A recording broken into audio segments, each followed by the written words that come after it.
এবং সুনান ইবনে মাজা শরীফে আছে, আরো অনেক কিতাবে আমার জানা মতে 5 জন সাহাবী এই হাদিসটা বর্ণনা করেছেন।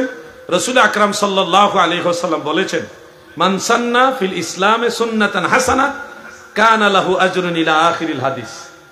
অর্থাৎ ইসলাম ধর্মে কোনো উত্তম রীতি যদি প্রচলিত হয় তাহলে এটার জন্য উত্তম প্রতিদান রয়েছে।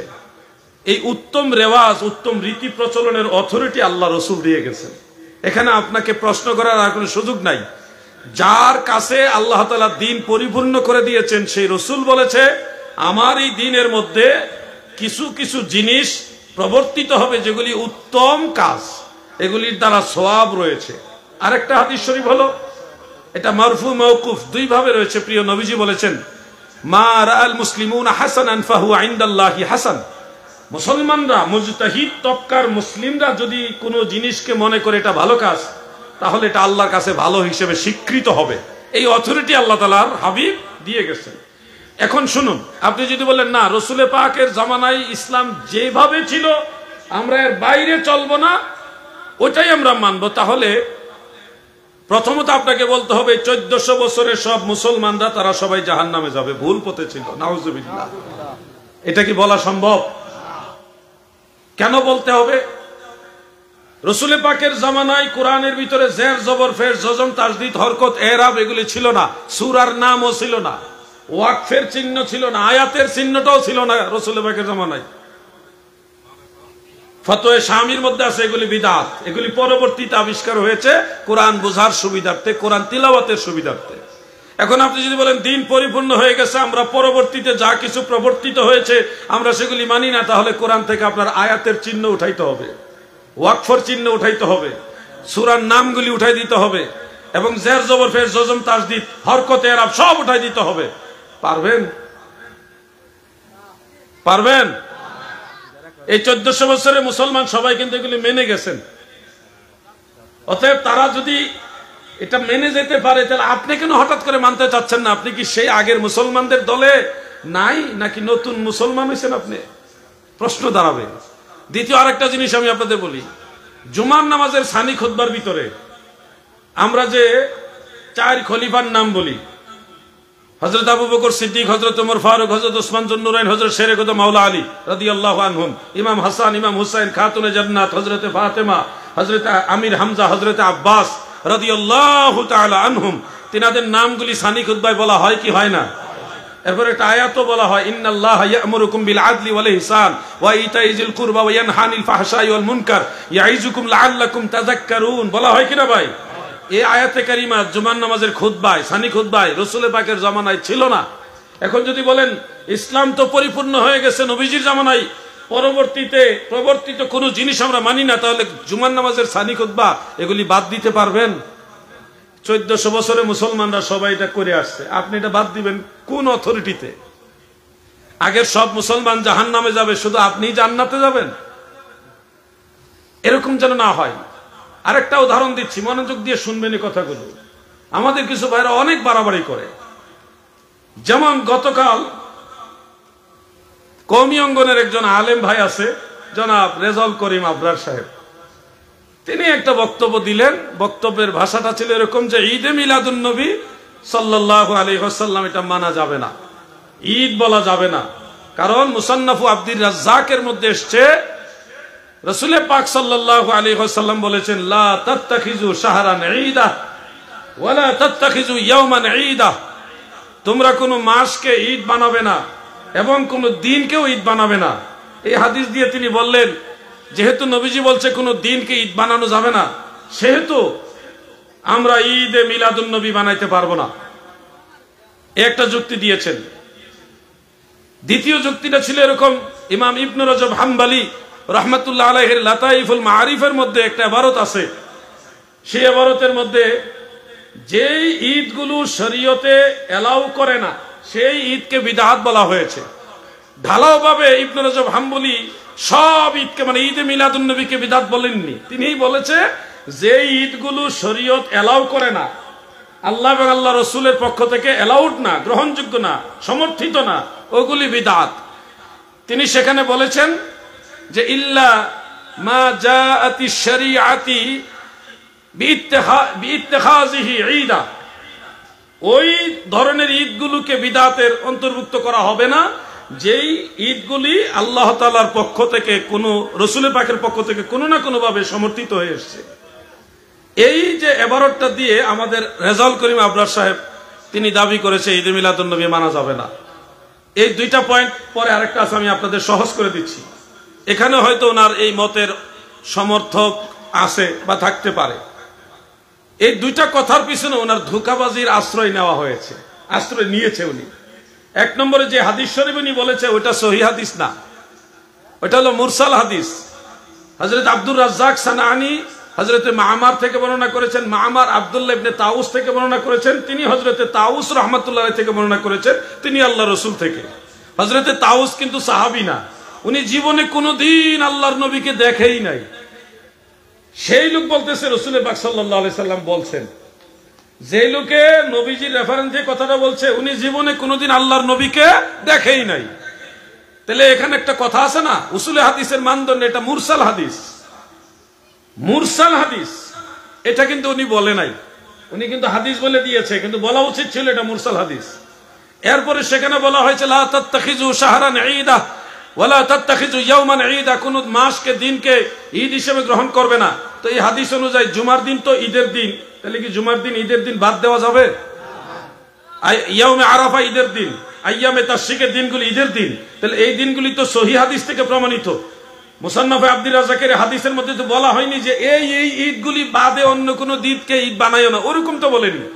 মুতলাকান বলেছে লা তাত্তাখিযু ইয়াউমা ঈদান, তোমরা কোন দিনকে ঈদ বানায়ো না, তাহলে তো মুতলাকান বলেছে। এমন তো বলেনি যে আইয়ামে তাশরিক, ইয়াউমুল জুমা, ইয়াউমে আরাফা এগুলি বাদে অন্য কোন দিন ঈদ বানাই, এরকম কিন্তু বলেনি।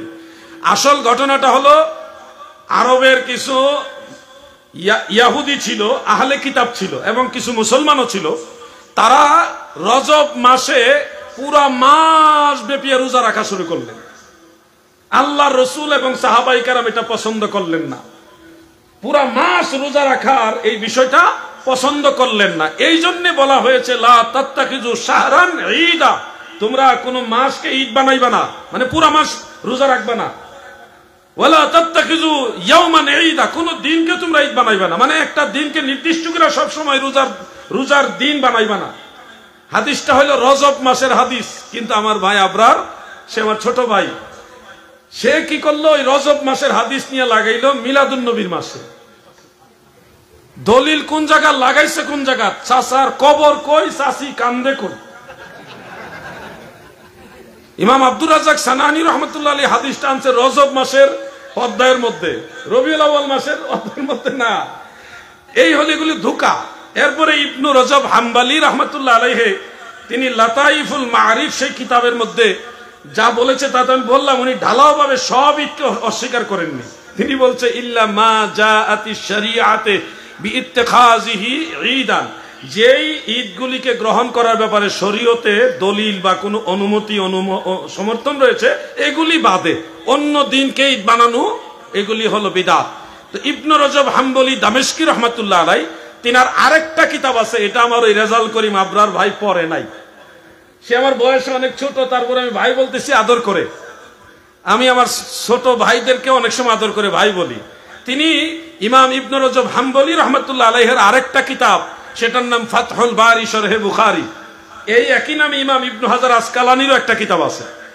তো ফাতহুল বারির মধ্যে ইমাম ইবনু রজব হাম্বলী প্রথম খণ্ডের 174 পৃষ্ঠার মধ্যে ঈদে মিলাদুন নবীর বিষয়টা পরিষ্কার ভাবে উল্লেখ করেছেন। কেমনে? এবার ওটা রয়েছে, আমি আপনাদেরকে এখান থেকে আমার মোবাইলের মধ্যে নোট করা আছে, সেখান থেকে আমি আপনাদের পড়ে শোনাচ্ছি। সেখানে তিনি বলতেছেন ওয়াল আ'য়াদু, ঈদের বহু বচন আ'য়াদ, ওয়াল আ'য়াদু হিয়া মাওয়াসিমুল ফারহি ওয়াস সুরুরি ওয়া ইন্নামা শারা'a আল্লাহু লিহাযিহিল উম্মাতিল ফারহি ওয়াস সুরুরি বিতামামি নি'মাতিহি ওয়া কামালি রাহমাতিহি কামা ক্বালা তাআলা কুল বিফাদলিল্লাহি ওয়া বিরাহমাতিহি ফাবিযালিকা ফালইফরাহু। সুবহানাল্লাহ।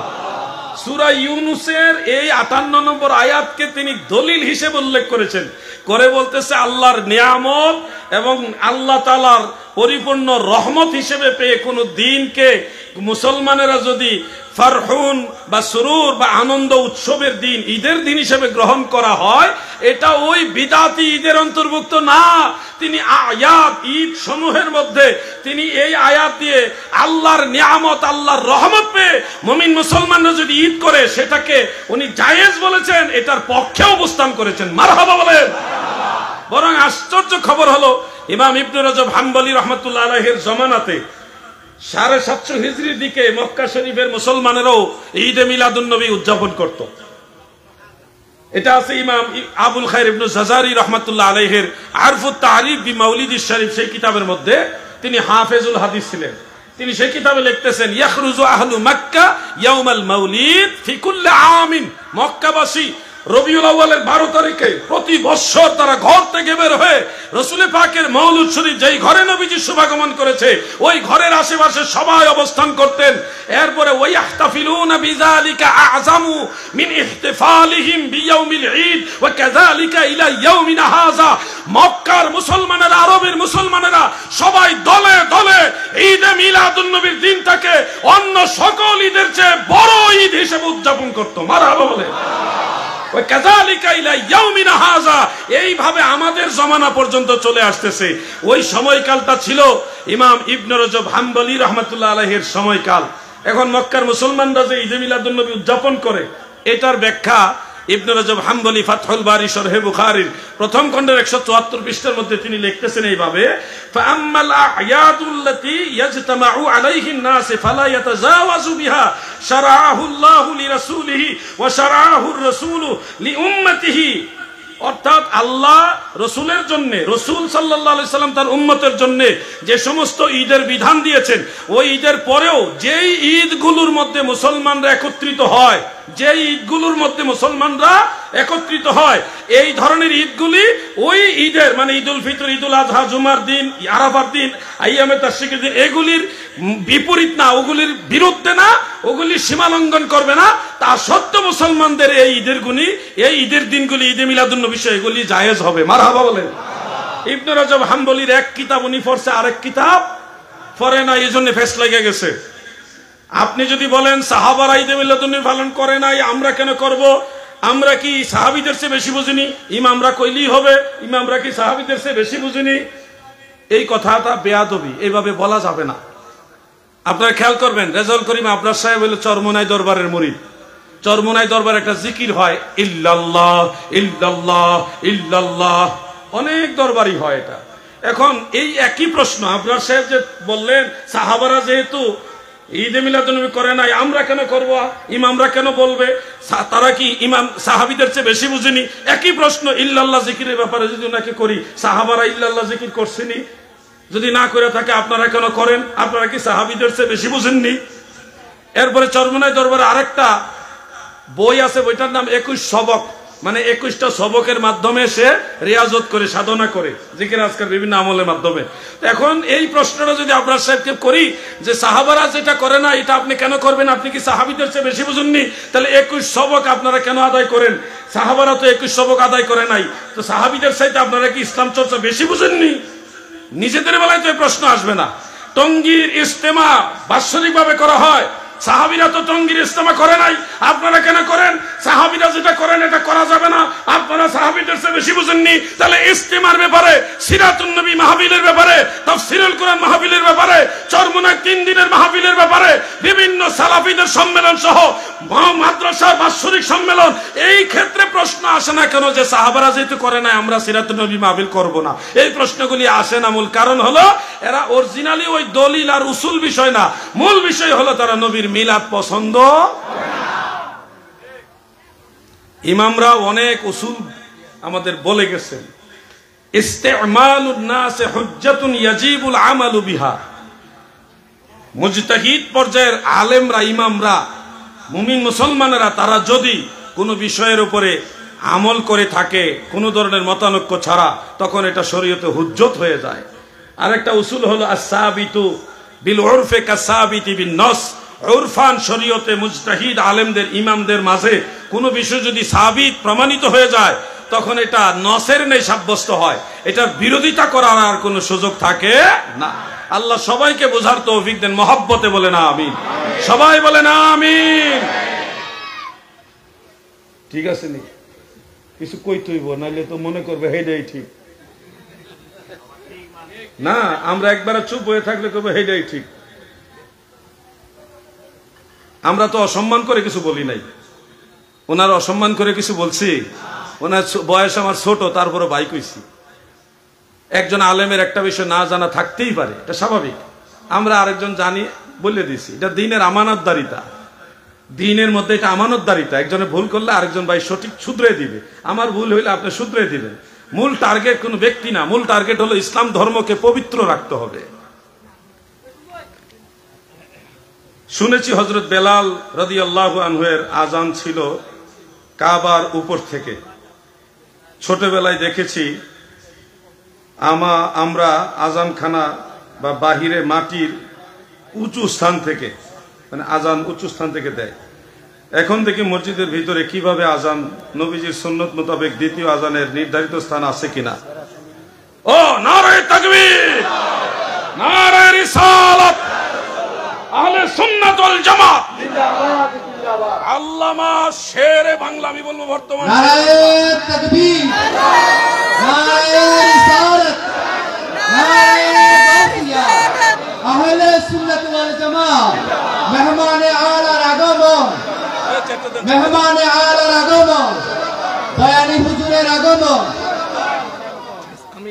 দেওয়াশকানি মুস্তাফা সাল্লাল্লাহু আলাইহি ওয়াসাল্লাম, আমি আপনার কপালে একটা সময় খাইতে চাই।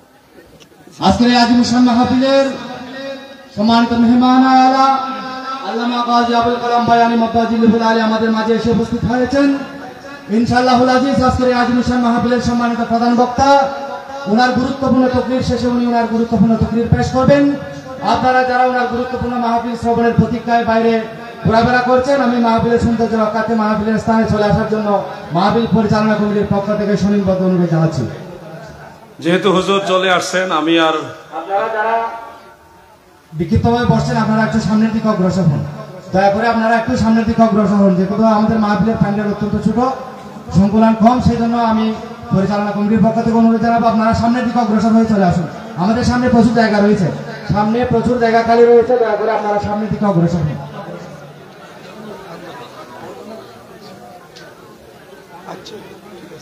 যেহেতু হুজুর মঞ্চে চলে আসছেন, গাজী আল্লামা যুগের শেরে বাংলা আল্লামা আবুল কালাম বয়ানী মাদ্দাজিল্লাহুল আলী হুজুর মঞ্চে চলে আসছেন। আমার একটা আদব হলো, আমি সবসময় আমার পরবর্তীতে যিনি থাকেন তিনি আসলে আর আলোচনা করি না, এটা ওনার সম্মানে। সেই হিসাবে আজকে আমি আবার আপনি ঢাকা ব্যাক করব, ড্রাইভার নাই, নিজে ড্রাইভ করতে হবে। সেই হিসাবে আমিও আলোচনার দীর্ঘায়িত করার পক্ষে না। হুজুরের কাছে আমি দোয়া চাইলাম, পরবর্তীতে যে প্রশ্ন আছে বা আপনাদের কারো প্রশ্ন থাকলে হুজুরের কাছে দিবেন, ইনশাআল্লাহ হুজুরের আলোচনার এক ফাঁকে। মসজিদের ছাদে হযরত বেলাল রাদিয়াল্লাহু আনহু আজান দিতেন, এটা আছে একটা তারিখের কিতাবে। এবং একজন ব্যক্তির ঘরে, বনি নাজ্জার গোত্রের একজন মহিলার ঘরের ছাদেও যারা আজান দিতেন, এটা আবু দাউদ শরীফে আছে। ফতোয়া আলমগীরের মধ্যে আছে আজান দেওয়ার সুন্নত তরিকা হলো একটা উঁচু জায়গায় আজান দেওয়া। যার ধরুন আগে মিনার ছিল, মসজিদের সম্মুখেই একটা উঁচু জায়গা ছিল আজান দেওয়ার জন্য, যখন মাইক ছিল না তখন এটা ছিল। এখন বর্তমানে যে ভিতরে আজান দেওয়া হয়, মসজিদের ভিতর থেকে মাইকে আজান দেওয়া হয়, এটার বিধান কি? শুনুন, কেউ যদি বাহির থেকে আজান দেন তার জন্য অবশ্যই সেটা গ্রহণযোগ্য হবে, বেটার হবে, জায়েজ হবে, বরং এটা চলমান সুন্নত, সুন্নতে মুতাওয়ারিসা হিসেবে এটা গ্রহণযোগ্য হবে। কিন্তু কেউ যদি মসজিদের ভিতর থেকে আজান দেন মাইকে, সেক্ষেত্রে আপনারা মনে রাখবেন এটাকে আবার বেদাত বা সে জাহান্নামী এগুলি বলবেন না।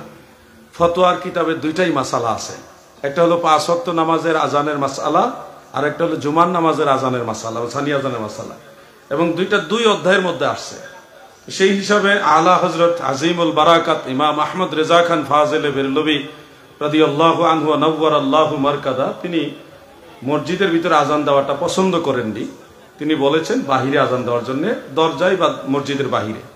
এই ফতোয়াকে আমরা অনার করি, সম্মান করি। কেউ আলা হযরতের মাসালা ফলো করলে ওকে, কিন্তু আপনি এটা মনে রাখতে হবে, কেউ যদি জুমার সানিয়া যান ইমাম সাহেবের সামনে দেয় মসজিদের ভিতরে, তাহলে জাহিরের রওয়ায়াতের একটা কিতাব আছে, এটার নাম আল মাবসুত লিশাইবানি, যেটার আরেকটা নাম হলো আল আসল।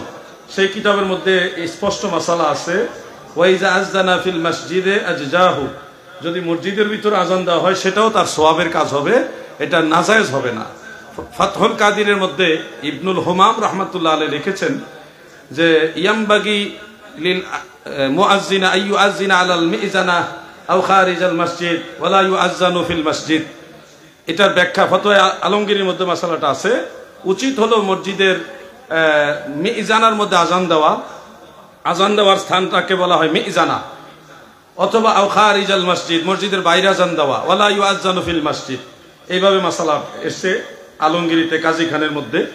তো ফাতহুল কাদিরের মধ্যে ইমাম কামাল উদ্দিন ইবনুল হুমাম রাহমাতুল্লাহ আলাইহি তিনি এটা উল্লেখ করেছেন এইভাবে, ওয়াকালু লা ইউআজ্জানু ফিল মসজিদ।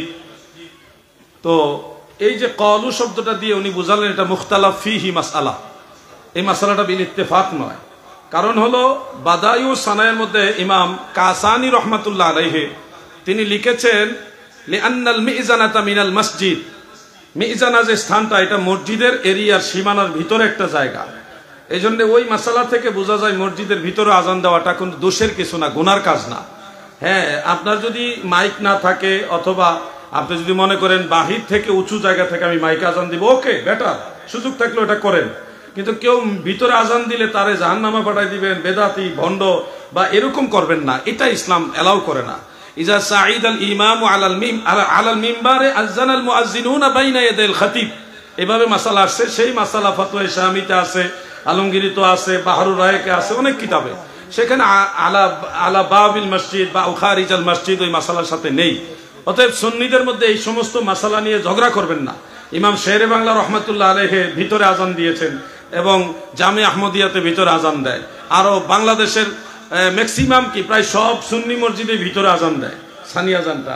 আবার কিছু সুন্নি মসজিদ আছে তারা বাহিরে আজান দেয়, তারাও সুন্নি আমরাও সুন্নি, আমরা ভাই ভাই, এটা মাসআলাগত বিষয়।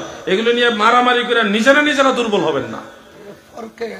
হ্যাঁ, অতএব এই সামান্য একটা ইখতিলাফ, এটা প্রয়োজনে আলেমদের উপরে ছেড়ে দিবেন, আমরা আলোচনা করব, কিন্তু আপনারা নিজেরা এগুলো নিয়ে ভাতৃঘাতী সংঘাতে লিপ্ত হবেন না। ওনারাও সুন্নি আমরাও সুন্নি, দুই পক্ষের কাউকে আপনি ফেলে দিতে পারবেন না। আপনি আলা হযরতকে ফেলে দিতে পারবেন না, ইমাম শেরে বাংলাকেও ফেলে দিতে পারবেন না, দুইজনই আমাদের মাথার তাস। এই বিষয়টা সংক্ষেপে বললাম আর কি। আল্লাহ তাআলা আমাদের বুঝার তৌফিক দেন, আমিন। আসসালামু আলাইকুম ওয়া রাহমাতুল্লাহি ওয়া বারাকাতুহু।